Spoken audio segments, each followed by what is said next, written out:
From Orphan to Queen, the hidden girl who saved a nation. Before kingdoms rise, before kings sit on thrones, before history writes names in gold, there are stories that begin in silence, stories that no one expects and no one sees coming. This is one of those stories, a story of a girl who had nothing, no parents, no protection, no position, no future, and yet, she carried something far greater than power. She carried purpose. Her name was Esther. But in the beginning, she was just an orphan living in exile in a foreign land called Persia. Life was not easy for people like her. She had lost everything too early. Her parents were gone. Her home was gone. And all she had left was uncertainty. She was raised by her cousin Mordecai, a quiet man, a faithful man, a man who believed that even in exile, God had not forgotten them. Esther grew up in silence.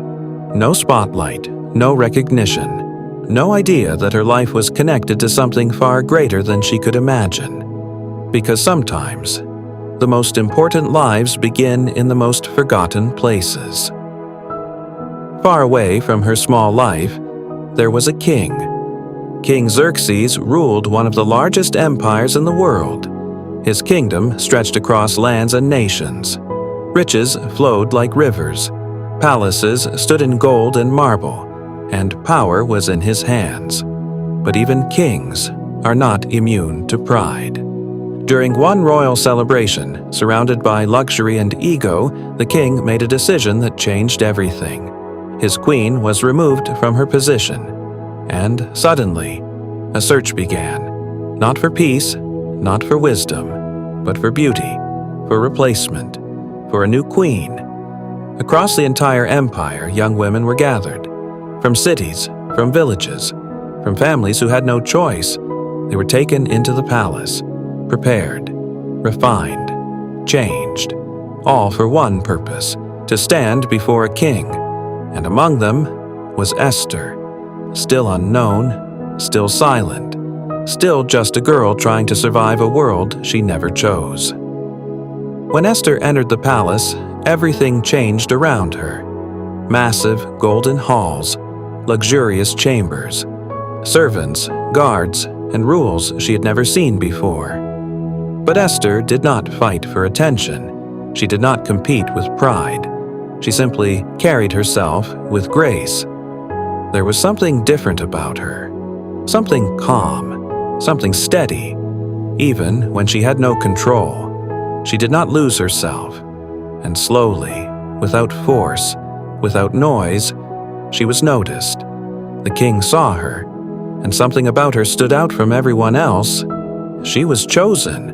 A girl with no name in the empire became the queen of Persia. But her story was not a fairy tale. It was a beginning of something much darker.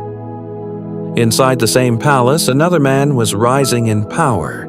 His name was Haman. He was influential, respected, feared. But inside him lived something dangerous, pride. And pride always demands more.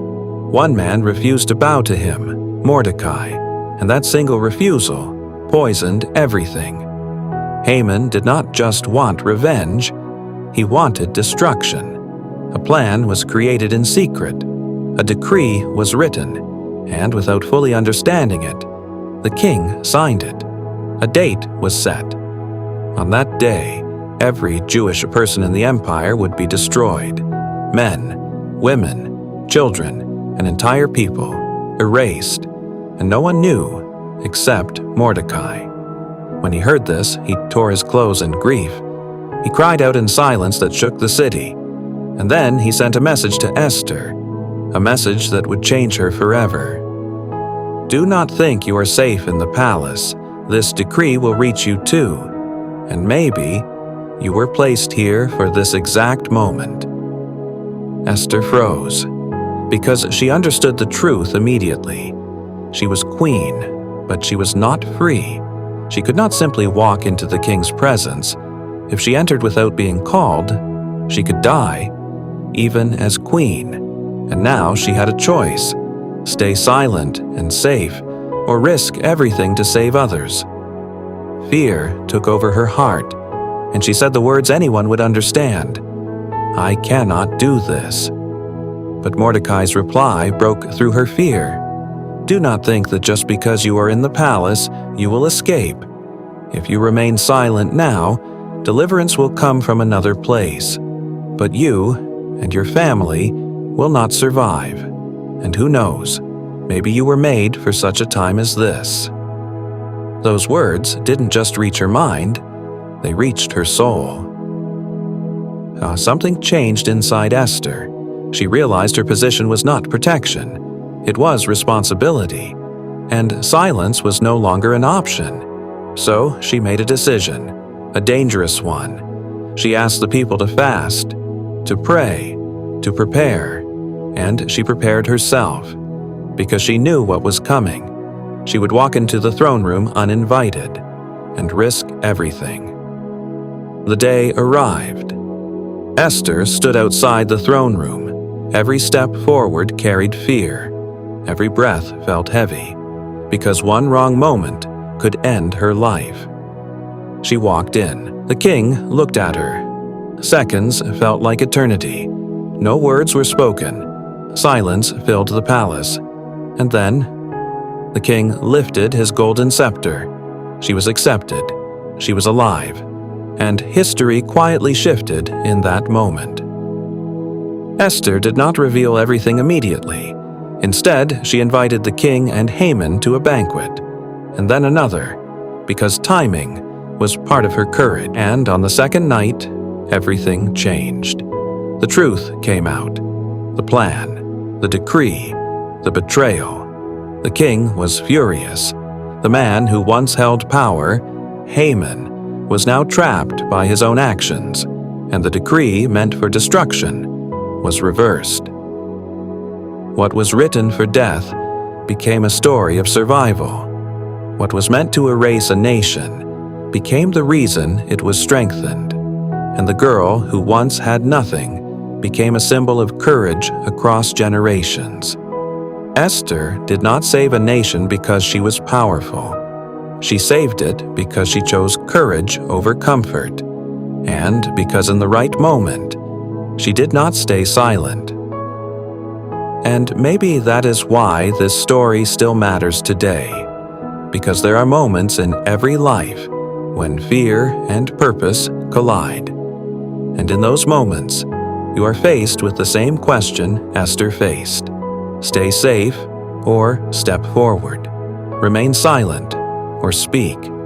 And sometimes, the smallest yes can change everything.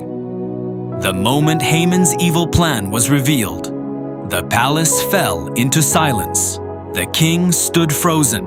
Everything he believed, everything he trusted, had been used to destroy innocent lives. Haman tried to speak, but no words came out. Because sometimes, evil doesn't need defeat from power. It collapses under its own weight. And in that moment, judgment was sealed. Haman was removed from power, and the very trap he built for others became his own end. But the story was not just about punishment, it was about survival. Because across the empire, fear still existed. Families were still waiting, people were still hiding, and time was still moving toward the day of destruction written in the decree. Esther knew this was not the end, this was the turning point. For the first time, Esther was not just a queen inside the palace. She became a voice for her people. She went before the king again, not in fear, but in truth. And she said, "If I have found favor in your eyes, let my people live." Her voice was not loud, but it carried something stronger than power. It carried courage shaped by fear. The king listened, and something changed inside him. A new order was written, not of destruction, but of protection. The same empire that once carried death now carried defense. The people who were marked for destruction were given permission to stand for themselves. Hope replaced fear, silence was broken, and survival became possible. The day that was meant for destruction arrived, but it did not bring death. It brought victory. Instead of collapse, there was unity. Instead of fear, there was strength. And instead of extinction, there was life. Esther stood once again in the palace, but now everything was different. She was no longer just an orphan. She was no longer just a queen. She was the reason an entire nation still existed.